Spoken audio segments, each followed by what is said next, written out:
This has been quite a journey up to now.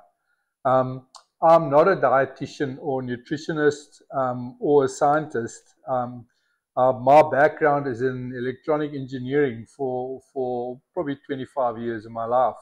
So during my chocolate journey, I learned extensively how to work with cocoa beans, with coffee, with tree nuts, how to bring them together to try and get unique flavors out.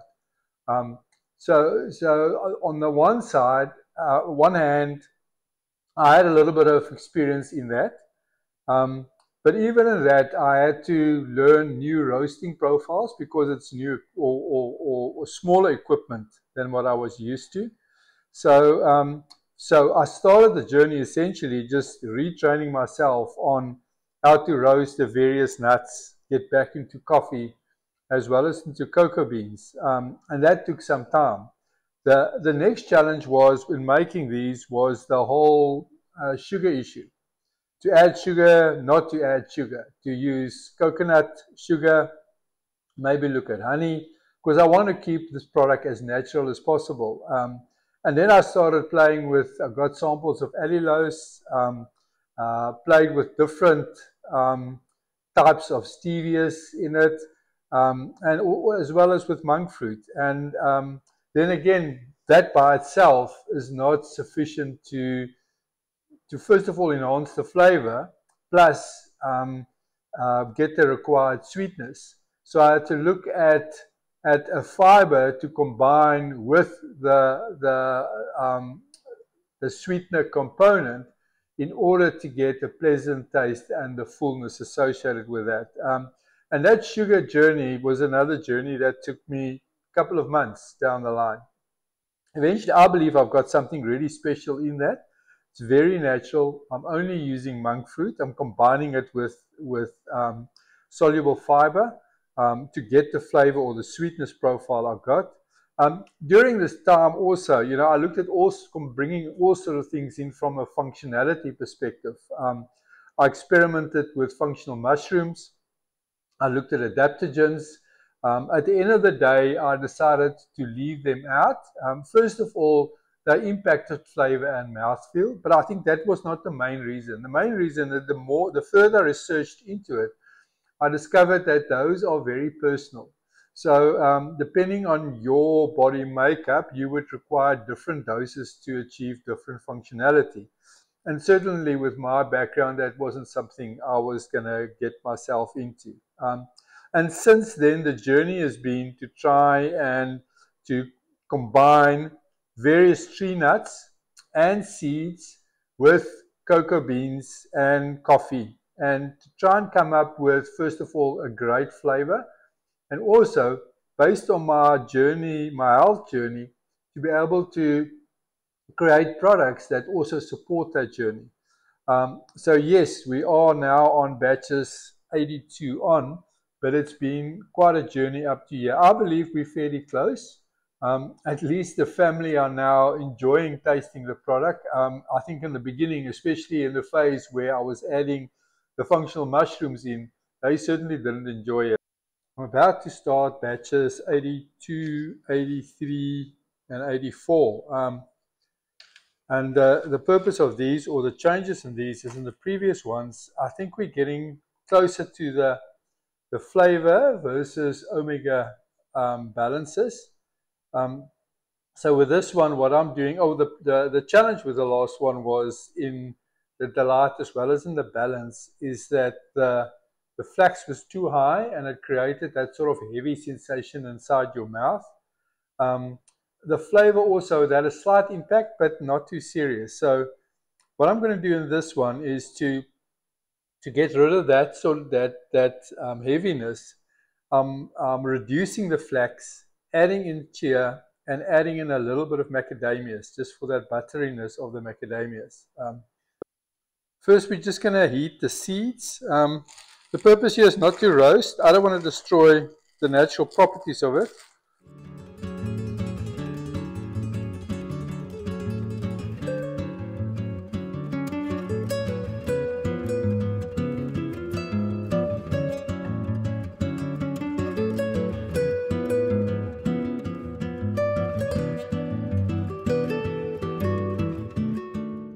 to do the chia seeds, also just very low temperature and a short space of time.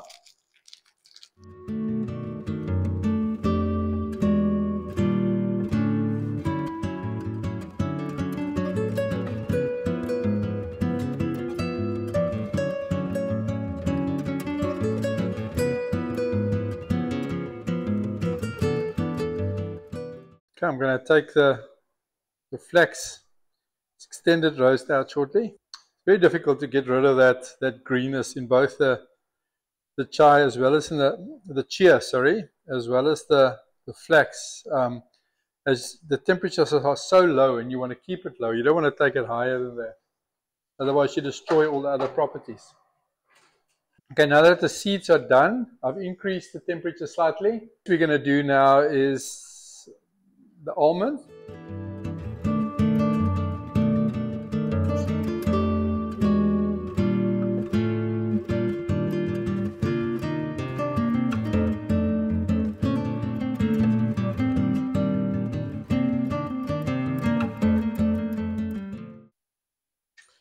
Next, I'm doing the macadamia.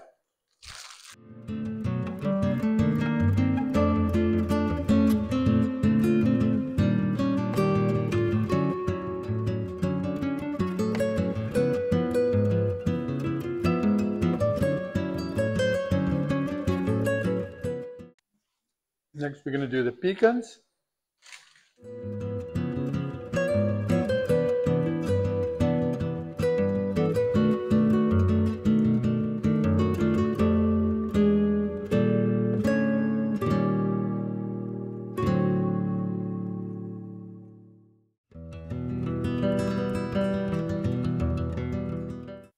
Next, we're going to toast the coconut. Using a different pan here. Just going to try and get it as thin as possible.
Next is the hazelnut.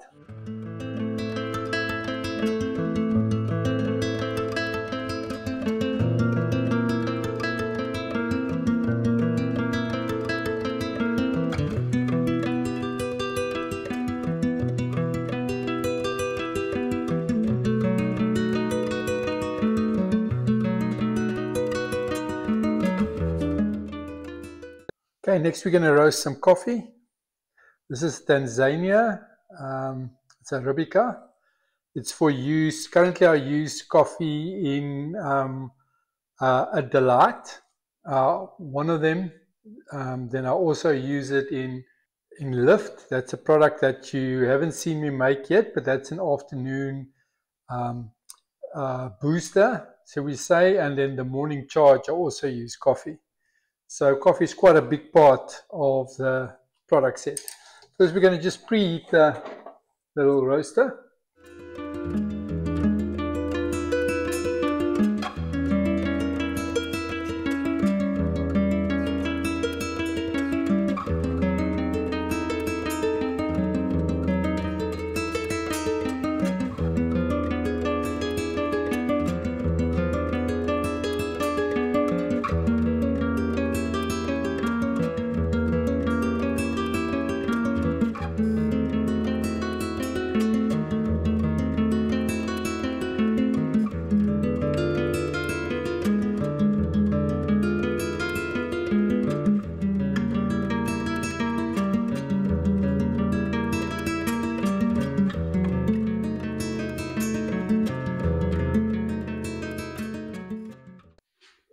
we finished the roasting of the nuts as well as the coffee.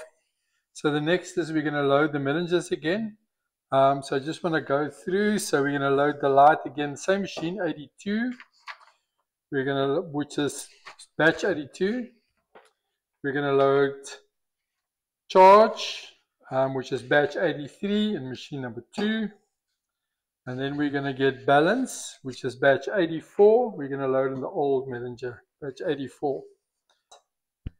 And we're going to start with hazelnut.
Okay, next is the almonds.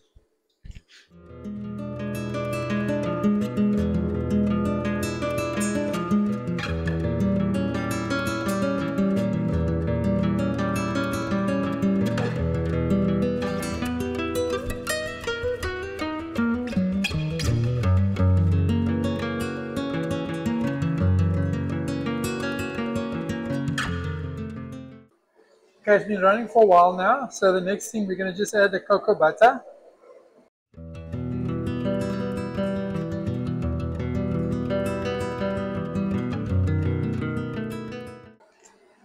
Okay, next we're going to add the cocoa liquor. I melted it in the microwave earlier.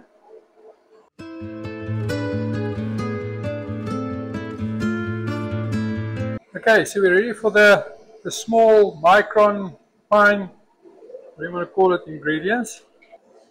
First one we're doing, let's do monk fruit first today.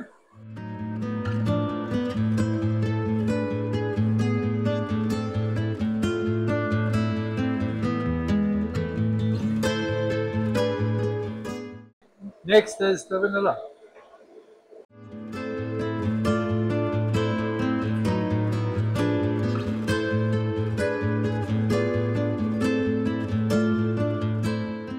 Okay, that's all the fines loaded. All I got to load still is the rosemary extract and then the lecithin.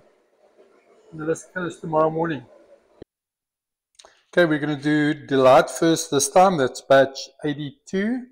So I'm going to do them all together. I don't have to split them into 3 as per the last batch because I'm going to put the inclusions in manually.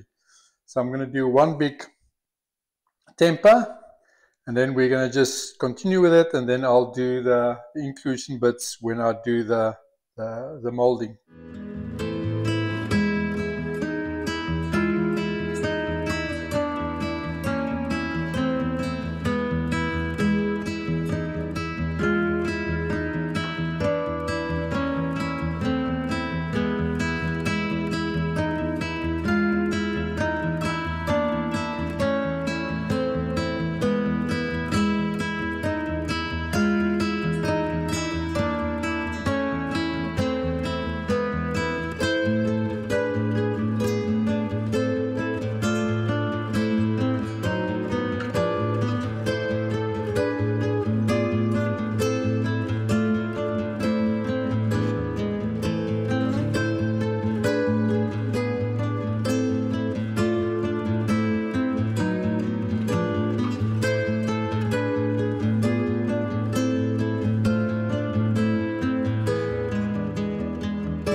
It's now been slightly more than 24 hours since we tempered and deposited or bottled. So it's charge, balance, and delight. And we got three options with the delight. We've got a plain one without any inclusions. And I put some big whole hazelnut and almond halves and the other one. What I picked up in this, and this already happened during the conching, is when I roasted the seeds, specifically the flax in this case, I picked up a rawness, sort of non-metallic, but a rawness in it. And at the time, I roasted it a little bit more, or toasted it slightly more, just to see if I can get rid of it. It wasn't that strong, and the flax percentage in this is single digits. So, but what happened is, as we conched it and as it matured, that rawness, that flavor came through a lot stronger. What it was, and the cause of that is those seeds were rancid. So I bought it at a local supermarket here, and what they do is they keep it in these long tubes. And specifically, the seeds go rancid very quickly. So that spoiled the whole batch. It affected the flavor of charge, balance, and this. But I still went ahead and molded and did the whole thing, because there's other things that we're checking for at the moment. It's not a pleasant taste, but I'm going to taste it in any case, just to evaluate the texture and see if I can pick up anything else in it. So the first one we're going to do is charge.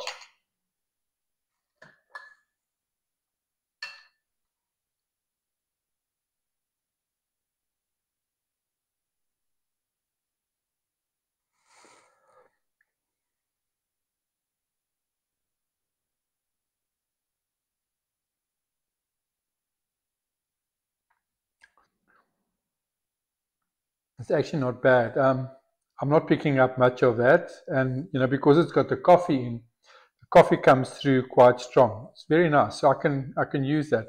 The other sad thing about seeds going rancid is actually that destroys all the good properties associated with the seed. So all your anti-inflammatories, all of that goes out the window. So it's quite important to, even with our products in future, to ensure that we preserve shelf life in it for obviously as long as possible. So this is balance.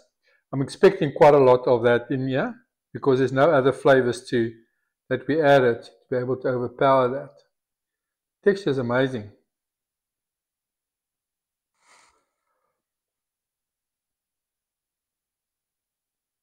Mm. Mm.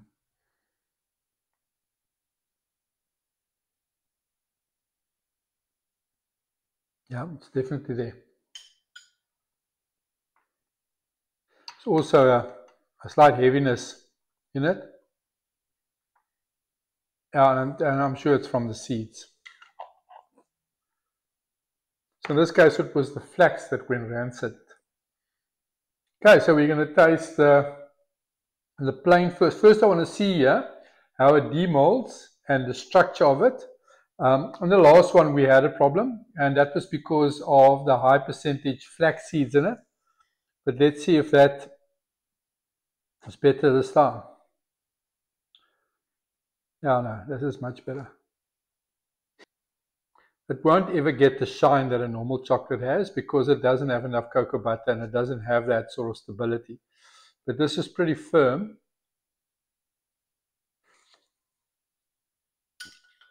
I'm going to get exactly the same flavors that I got in balance.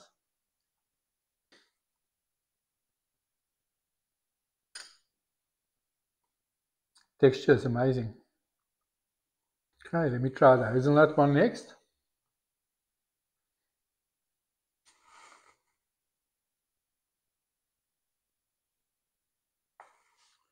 Also nice and firm.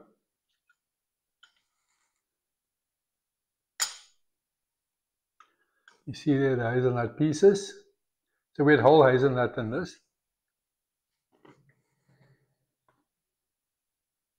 The crunchiness is lovely. I think that's fine. That is nice. I did increase the monk fruit slightly in the last batch with this. I think I can do it a little bit more, but you know, it's such a minuscule amount that makes quite a big impact every time. So, but it's fine. We'll see, you know, how we can adjust that. Now the almond one.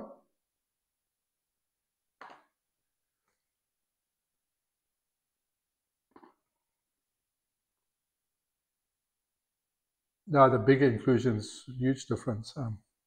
I think we can sort of work in that direction.